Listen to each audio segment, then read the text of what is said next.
आज जनाब उद्धव ठाकरेजींनी जे पत्रकार परिषद घेतली, जे आज सांगतात आहे की 80 वर्ष जुनं जे हनुमानजीचं मंदिर आहे रेल्वे डिपार्टमेंटची जाग्यावर, त्याच्याकरिता त्यांचं प्रेम बाहेर येत आहे आणि त्याच्याकरिता त्यांनी पत्रकार परिषद घेतली। तर माझा प्रश्न आहे जनाब उद्धव ठाकरेजींना की जेव्हा तुम्ही मुख्यमंत्री होतात, मी मुंबईत मध्ये येऊन जेव्हा फक्त एवढंच म्हटलं होतं की मी हनुमान चालिसाचं पठण करेन, मी आणि रवीजींनी, तेव्हा तुम्ही अत्याचार केला, 14 दिवस जेलमध्ये ठेवला, लॉकअपमध्ये ठेवला, देशद्रोह कलमा लावल्या।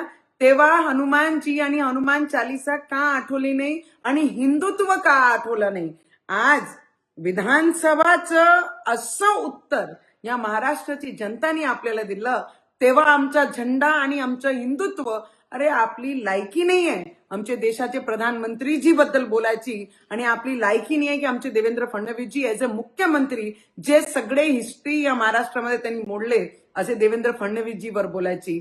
आपण म्हणत आहे बांगलादेशवर जे अत्याचार होत आहे, मला तुम्हाला एक प्रश्न विचारायचा आहे, जेव्हा सगळे हिंदू एक झाले आणि पूर्ण महाराष्ट्रामध्ये जेव्हा ते निषेध रॅल्या काढत होते, तेव्हा उद्धवजी आपल्याला माझा प्रश्न आहे, तेव्हा एकही रॅलीमध्ये आपण का निषेध करण्याकरिता आपण पोचले नाही?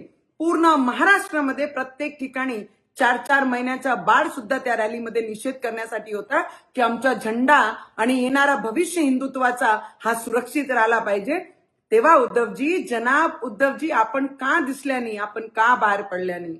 आणि आपण जे फक्त टोमण्या मारण्याकरिता जनाब उद्धव ठाकरेजींनी जे पत्रकार परिषद घेतली, तर त्यांना माझी एक सल्ला आहे की तुम्ही आम्हाला हिंदुत्व शिकू नये। ज्यांना दुसऱ्या झेंड्यासोबत प्रेम झालं, ज्यांचे रॅलीमध्ये पाकिस्तानचे झेंडे दिसतात, त्यांनी आम्हाला आमचा भगवा आणि आमचे भगव्याचं महत्व आणि आमचे हिंदुत्वाचं महत्व आम्हाला शिकू नये।